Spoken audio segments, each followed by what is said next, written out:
Hello, and welcome to the Introduction to the SmartLevels course. Let's get started. So, what are SmartLevels? SmartLevels are significant price levels for any market with decent trading volume. They're created each evening before the market open on the next trading day. So all the examples in this video and subsequent videos are of levels that were created prior to the market open on that trading day. So we're trading off of levels that come from auctions that happened previously in the market. Once you know what to look for, it is possible to identify smart levels as the trading day develops, but more often than not we're using levels that were created in the previous trading day from auctions in the previous trading day. The smart levels can also significantly improve your trading results no matter what your trading style or time frame. That includes stocks, futures, options, forex, etc. Basically anything that is traded where you can create a price chart. In the daily Smart Levels service, I only publish 3 markets: the ES, the E-mini S&P 500, the TF, the Russell 2000 E-mini contract, and the crude oil contract or CL contract. The only reason that I limit to those 3 is it's a little bit time consuming to create the levels. I just don't have time to track more than those few markets. However, in the course you'll learn how to create the smart levels for yourself, and you'll be able to create smart levels on any market that you wish to create the levels for. Also, the smart levels are created using a unique implementation of the auction market theory. This is at the root of what the smart levels are about, and we will get into that in more detail in the subsequent slides. In addition, I'd like to point out that there are some free indicators on my website, in addition to a free iPhone app where you can get the levels on a daily basis on your iPhone. That's if you subscribe to the subscription service, which isn't necessary. When you're done with this course, you should be able to create the levels yourself. Also, there's a free NinjaTrader indicator which helps you plot the smart levels on NinjaTrader charts. That's often helpful if you want to go back and look at historical trading days and have the smart levels applied on the chart automatically. Otherwise, you're relegated to having to manually put horizontal lines on your trading charts, which is possible in almost every trading package that I know of. Okay, ways to trade smart levels. First of all, you could trade the E-mini futures contracts intraday. This is the most popular way to use the smart levels. It's a fairly lucrative way to trade. Also, you could trade with the consistentoptionsincome.com options trading strategy. The options strategy is basically a position trading strategy, so any of the ways to trade the smart levels that we use for position trading or swing trading would apply to the way we manage the options strategy. Also, the smart levels can help inform and improve your current swing or position trading strategy, and also it's compatible with any other system or any other time frame. I originally began to publish the smart levels to help the traders who took my options course. Since then, the traders that I primarily attract with smart levels are day traders. However, the smart levels will work in both situations just fine. I also day trade the TF contract, which is the E-mini Russell 2000 contract, but I also use the smart levels for both that day trading and also any position trades that I have. For example, I have a significant position in gold and don't want to sell it. It's the new cash for me, so therefore I want to hold on to it. I don't want to get rid of it, but I use the smart levels to manage the position so I can move in and protect the position if I need to, if the market's turning down. I can do that by putting on a simple put, or I can use an options collar strategy to protect my position in gold. Either way, on a daily bar basis, I can use the smart levels to manage that trade. So it's nice having a single strategy that I can use across any sort of trading that I'm doing, and it's very similar, just your time frame of your chart changes, but your approach to trading it is pretty much the same. The option strategy was originally taught using a form of mechanical levels, so the smart levels were a huge improvement on those levels. Instead of being mechanical, made them much more strategic, and it was a huge improvement in the results. The same is true for any signals or levels that you might be using in your current strategy. Any trading that you're doing can be improved by knowing where these significant levels and auctions are occurring. For example, let's say you have an entry signal, and let's assume it's a buy signal, and it happens to be just below a smart level. Well, you might want to wait until the market negotiates that smart level before you enter that long position. It just makes sense if you're going to enter a long position and it's going to have to right away negotiate some important level, just to wait and see how it negotiates the level, then go long in your trade. Same would be true for a short trade. Or if the market's just navigated a significant level in the market and you get a long signal, you can take that signal with a little bit more confidence that you've got a nice stop level or a nice support area right below your trade. Also, if you trade with a stop loss of some kind, and your stop loss, let's say it's a long trade, and your stop loss is just below, or let's say it's just above a smart level, you might want to give the trade a little bit more room, because it might go down and get close to that significant level in the market. So you might want to give your trade a little bit more room to handle the volatility that might be in the market, and let the market go down to that smart level instead of getting stopped out prematurely in your trade and then having the trade work out anyways. Also, if your stop level, let's say, is below a smart level, again, it's a long trade, so your stop is below a smart level, you might want to use the smart level as your stop instead of where your other stop is, and take a little bit of the risk out of the trade. In addition, if you trade with a price target, you might want to use the smart levels as your price target.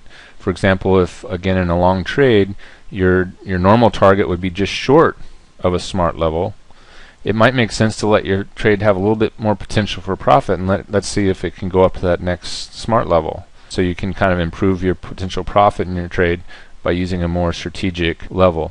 Again, if your normal profit target is above the smart level, in that case on a long trade, you might want to go ahead and take profits at the smart level instead of risking the little bit extra you might get to your normal mechanical profit target, and just get out at the smart level instead. So these are ways you can improve basically any type of trading approach that you're using that has an entry, a stop loss, and a target. Even if these are mechanical systems, having this sort of organically based system with these important levels in the market identified, it can really improve your trading really no matter what you're doing. Even though the Smart Levels course was primarily created to show you how to create the Smart Levels yourself, in the follow-on videos I will demonstrate some specific ways to use the Smart Levels, both for day trading and position trading. So, what is auction market theory? Every day there are buying and selling auctions going on simultaneously in the financial markets. It's important to understand that the market activity is organic. It's more organic than we'd like to imagine sometimes. I've been trading for over 20 years, and I spent all of the 1990s trying to program mechanical trading strategies. While I did that with some success, it was a constant battle, and I'd have to re-optimize systems and then do validations on the optimizations to make sure that they were statistically significant, and it was a lot of work. But as I look back over time, I began to realize that most of my successes were more from luck than anything else. It was my conclusion after all that time that the market just doesn't honor formulas or equations. It evolves in a more organic way. If you can come up with a way to identify that organic activity, and if you do it properly, you can leverage that information in your trading, and it can make a huge difference. These auctions that I'm talking about leave artifacts that can be leveraged in your trading, and essentially that's what the Smart Levels are. While the auctions are actually occurring, we may not be able to recognize it, but these auctions leave behind price points that are critical for future market activity. In other words, we're looking back at auctions, let's say, that happened during the day today, and we're going to use those artifacts or those Smart Levels from those auctions to inform our trading in the next trading day. So we don't really have to become expert at identifying an auction while it's happening. We basically leverage those artifacts that are created for future trading. Knowing how to properly use these artifacts can be a game changer for your trading performance. More than anything else I've ever found in the market, this approach captures what I think is really going on in the markets, and it made a huge difference in my own trading. Once you know what to look for, you'll never see a price chart the same way again. These auctions will just start popping out of the chart at you, and you'll be able to look at any chart and tell where the auctions are, and hopefully be able to improve your trading. Okay, so let's get in a little bit more detail what's really going on in an auction. You've probably seen auctions on TV or in the movies at places like Sotheby's or Christie's, or maybe even you have experience with eBay. All those kinds of auctions are pretty much buying auctions where the big crowd is just buying stuff. But you can have an auction in the other direction as well, where the crowd is essentially selling stuff. So in the financial markets, basically the selling and buying auction are happening at the same time. So it makes things a little bit more confusing, and it makes it a little bit harder to figure out what's going on. But it can be done. So let's take a look at it in a little bit more detail and see what's happening. So in our graphic here, our gentleman on the right is selling this vase. This is a typical auction we'll see on TV or in the movies. And so we have an auctioneer who's auctioning off something, and the crowd is holding up their hands to buy it. So on the left side of our screen, we'll have the people who are buying. And the way the auction normally starts off, they start off some price, someone raises their hand, and that's how the auction starts. And then slowly the auctioneer will call out new prices, and then as long as he's getting bidders, the price keeps getting bid up, and there's kind of like a frenzy of the auction, and it goes shooting up, and then finally it slows down, and there's basically that last guy, right? The last guy that holds up his hand, he ends up buying the vase, in this case for $145, and at that point we know he's basically the sucker, right? I mean, everybody else in that room thought the vase was not worth $145, but he's the one that ended up paying that much. So the real value of the vase is somewhat below that, and he ended up paying more than what the value of the vase was. Now, all the participants have different reasons for being there, and maybe he had some compelling reason he needed that vase, and he was willing to pay above market value. But that's the way the markets are. There's always somebody who's going to be doing that. Oftentimes in the markets, that person that ends up buying right at the top of the market, you know, he kind of looks like an idiot, but all those different reasons that people do things in the market are all put together, and you always end up having that guy one way or another. Now, as we look at this auction, I think what you need to ask yourself is, hey, where would you want to be selling this vase, right? You'd want to be selling to that guy, right? And also you should think about, where do I want to be buying a vase? Right? You'd want to be doing it at the low end, at $100. That's where you'd want to be buying. Okay, so let's turn this around, and this time let's have our auctioneer be the guy who's buying vases. Maybe he's buying a truckload of vases, or a truckload of cattle, or something like that. So in this situation, our crowd is on the left, and they're selling vases, maybe cases or truckloads of vases. They're selling, and the auctioneer is buying. So it pretty much works exactly the same way. It just kind of works in reverse order. So the auction prices start out higher in this case and go lower. So he puts it out and says, who's willing to sell me these vases for 145? People start raising their hands. Again, it kind of builds into a kind of a frenzy, and then you have that last guy, right? The last guy who's willing to sell his vases for $100. And everybody in the room knows that the vase is worth more than $100, at least to them. But maybe that guy has a compelling reason to be selling his vase at $100. Maybe he just went through a divorce and needs to liquidate his estate or something like this. So everybody has a reason for doing what they do. But the question you want to ask yourself, if you can identify that an auction like this is going on, is in this case, where would you want to be buying vases, right? Where would you want to be buying? You'd want to be buying from the sucker, right? You'd want to buy vases from the guy who is willing to sell at $100. And conversely, if you wanted to sell some vases, you'd want to be selling at the top of the auction, and that would be for $145. So if we can identify these auctions, I hope you're starting to see that you can pick out strategic points where you might be able to come engaged in the market and keep your risk low and get kind of an edge in your trading and in your positioning. So if you know where the auction's occurring, it can really help in your trade placement, and more importantly, it can help reduce your stop loss risk. In other words, let's say that we went into this market and we sold our vase for $145. We could put a stop just above that, let's say, theoretically. We don't want to have to buy it back for more than that. So we can have a very tight stop loss, yet we have this large rundown in price that we potentially can take advantage of. So it's all about positioning, and knowing where the auctions are helps us position ourselves better. So Let's try to put this all together. This slide kind of communicates what I want to share with you pretty well, because it looks really confusing. Okay, so what we have here is a bunch of confusion.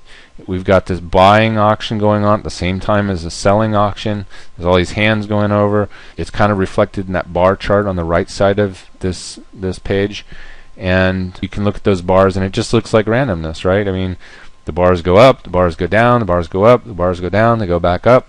So there doesn't seem to be any rhyme or reason. So what we can do is we can place this volume profile tool right here on this bar chart, and all of a sudden we start to have a window into some order in this auction that was going on. Now, the way to read this volume profile tool is that each of these horizontal bars represents volume, the amount of volume that was traded at that tick or at that price over the course of all these bars. If you go look at the top, there's not much volume going on up here, and as we move down, it gradually increases, reaches an apex here, right about here, and then it starts declining again, and at the bottom of it, there's not any volume down there either. So what we have here, and what people recognized with the auction market theory, is that we have what we could consider a bell curve. And once you call this thing a bell curve, you have all those statistical measures that come along with it, and to some extent that's where people get off track. But the important takeaway here is that we start to see some order from all this randomness, and what otherwise might be seem to be random moves, some order starts to become clear. So if you put these volume profile tools on the right kinds of charts in the right time frames for your trading with the proper kind of analysis, this kind of approach can clearly define some optimal levels from which to trade that are not traditional market profile levels. We'll get into market profile in just a minute. However, we're not talking about using market profile levels here. We're doing something different. I'm hoping to convince you that the traditional market profile charting technique is not the way to leverage auction market theory. Again, looking at this bell curve, if you will, where do you want to buy and where do you want to sell, right? I mean, you want to buy down here where there's no volume on the bell curve, and you want to sell up here where there's no volume on the bell curve. So those are the optimum places in this auction where you'd want to position yourself.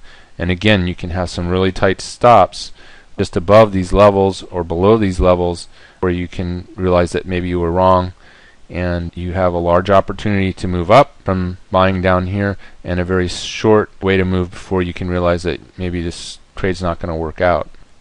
Optimum placement of your trades is critical, no matter what kind of trading you're doing, and being able to identify where the auctions are on the price chart is key. So that's what the smart levels are all about. So let's talk about market profile for a while. Market profile is a very popular technique, very popular trading technique, except it has some flaws that I'd like to point out. Hopefully you can contrast that with what we're attempting to do with smart levels, and you can see in contrast the benefit. Now, market profile was first popularized by Peter Stettlemyer. James Dalton has written a few books about it, and CiscoFutures.com, which has done some good work around market profile and auction market theory.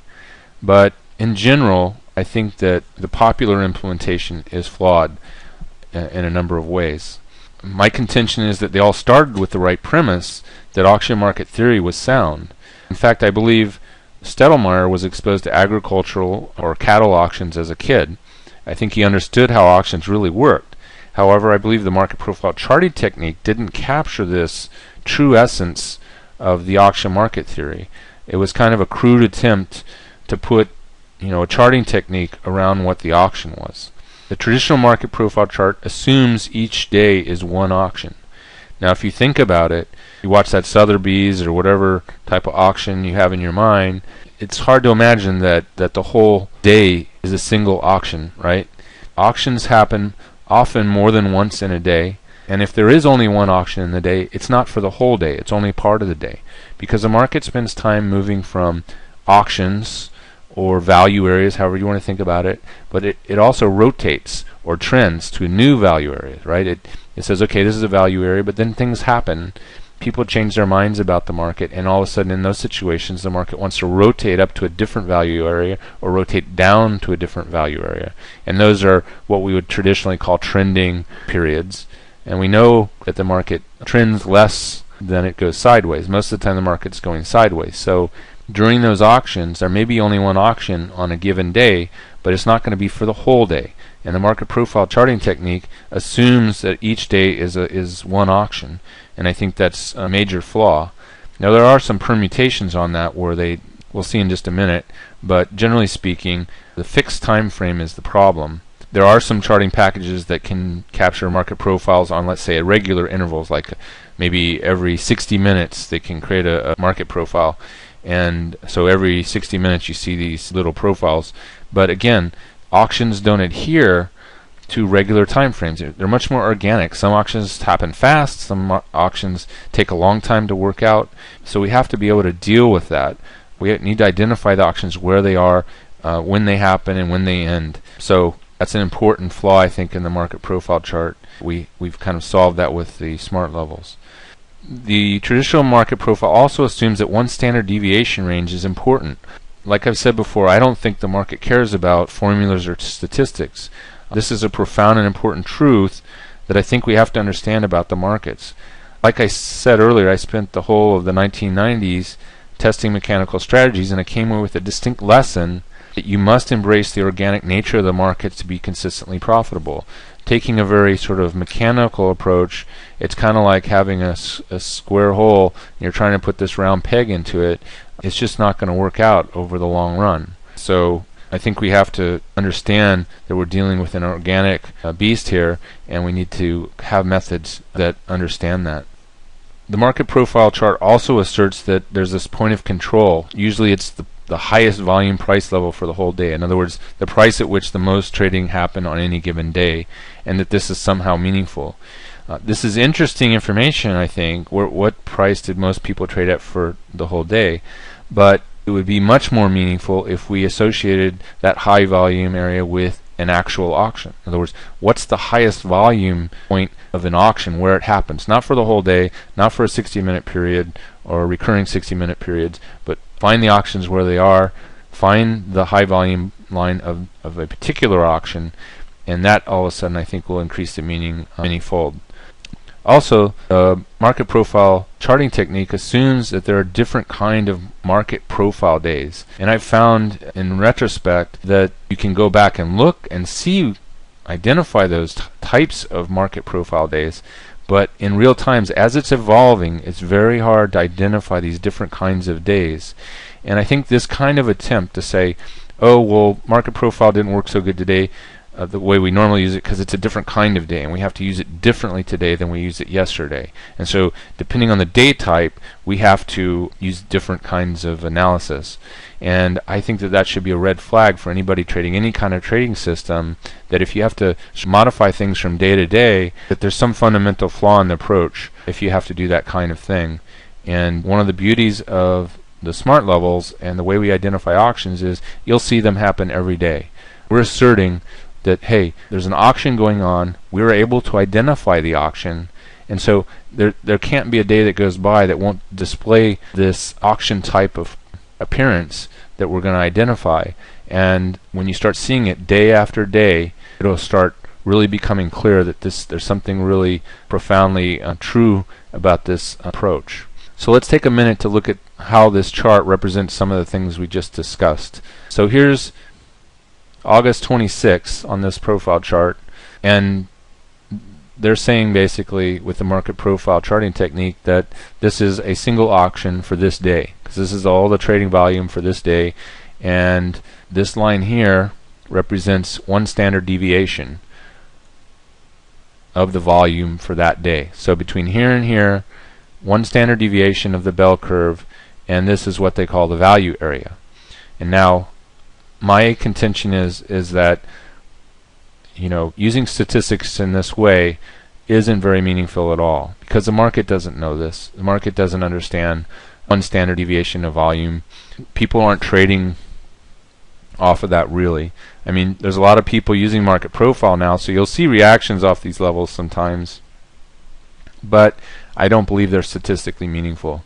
And then the other thing here we have going on, this line right here, that's where they identify the high volume node of the day, or high volume area. And this is, again, I think flawed that we care about the high volume for the whole day. What we should care about is the high volume for any particular auction. And there may have been one or more auctions in this day. We can't really tell from this charting technique, but these are the pieces of the puzzle that they put together to trade off of these levels.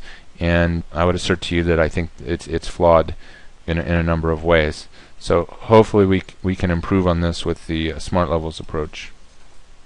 This here is another implementation of the market profile theory. It's basically, they call it the market profile TPO indicator, and it's very popular right now. And basically what it does is it's showing you the evolution of a single day market profile from the beginning of the trading day to the end of the trading day, and it shows you during the day how it evolves. So if we were to break this into its pieces to show you here, basically we start out the day from here to here is the value area at the moment, this being the high of the day and this being the low of the day. So prior to this activity right here, this solid line probably would have been up here somewhere like this.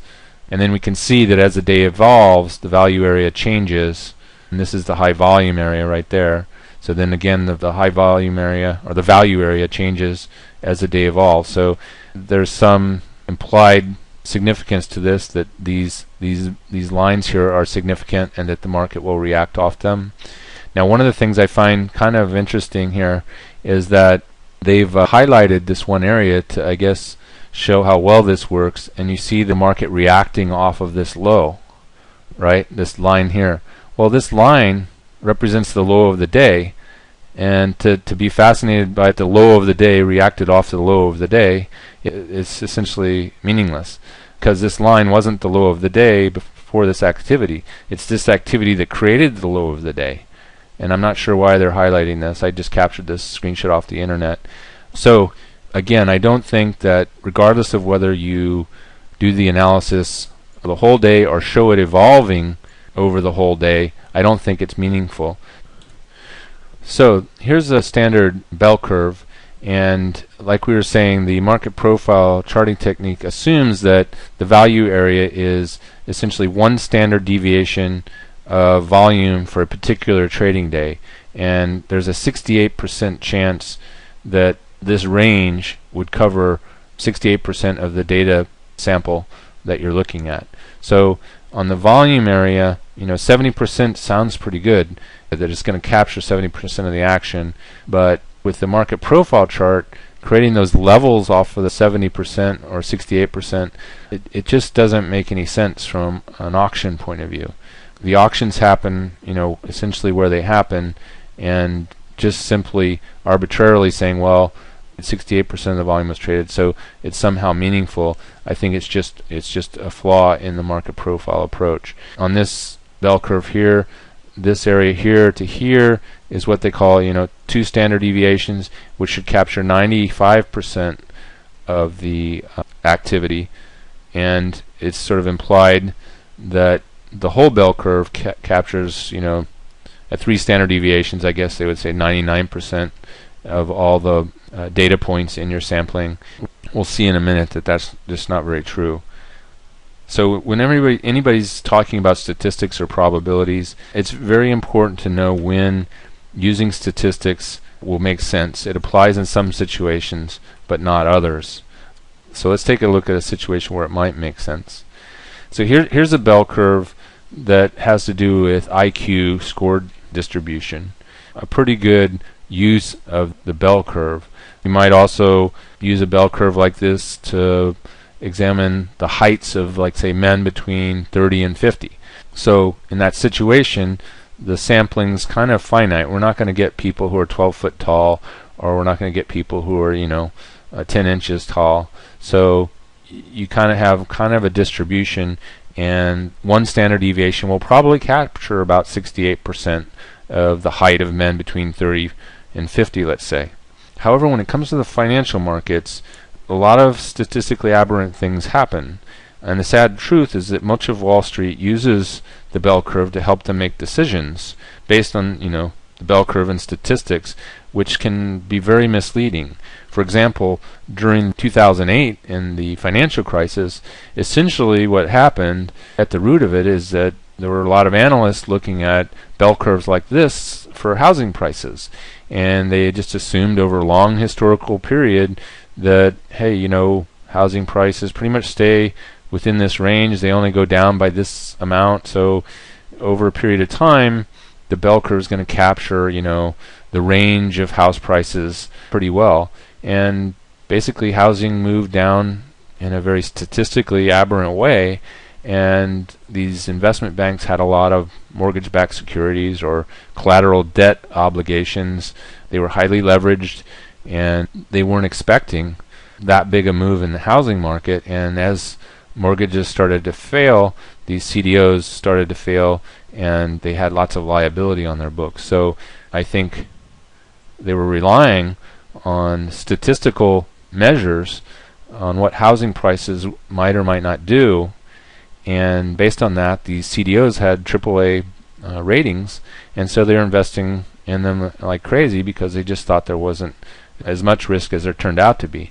So statistics and bell curves can be very misleading. We want to make sure we're very judicious in the situations in which we're willing to use them and how we use them. So here's the bell curve that I think we all should be looking at whenever we start thinking of statistics, and you'll see it kind of looks like a bell curve on this side over here. Here's your bell curve, but this is the more important thing to focus on. It kind of looks like the Loch Ness monster. So Nessie's neck and head are what probably we should be worried about most of the time. There's a gentleman named Mandelbrot. He's a mathematician. He was known as the father of fractals, and he wrote a book called Misbehavior of Markets, and he seemed to be annoyed that most of Wall Street was using the bell curve and statistics for making significant business decisions. I know most of you probably aren't going to run out and buy a book written by a mathematician, but it was actually a pretty easy read, easier than I thought it would be. And his main point in the book was that financial markets do statistically aberrant things all the time. So it's always good to keep that in mind, that the market possibly is going to do some pretty aberrant things. And so my point to you guys is, why box ourselves in? Let's leave our trading open to profiting from statistically aberrant moves, and at the same time being able to deal with the normal distribution, which happens most of the time. This only makes sense. Also, any of you who've read The Black Swan by Taleb will understand the meaning of this picture. Black swans happen much more often than we think they should, or we think they will. Okay, so not to beat a dead horse, but here are all the market profile days that the market profile charting techniques promotes. You got the normal day, the normal variation, the trend day, double distribution day, non-trend day, neutral day. So I would just point out to you guys that I think if you have a trading technique based on the auction market theory, and auctions happen every day, you shouldn't have to rely on trying to figure out what kind of day type today is to decide what to do, right? This should be a red flag that there's something fundamentally wrong with your approach. We want a technique that's going to work in every day, day in and day out. And I know I seem to probably being really negative about market profile. However, I think that the underlying theory to market profile is right. It's based on auction market theory. It just is frustrating because the implementation, I think, is flawed, and most people have a hard time recognizing that. So hopefully when we get into the smart levels, you'll see that there is a better way to implement auction market theory.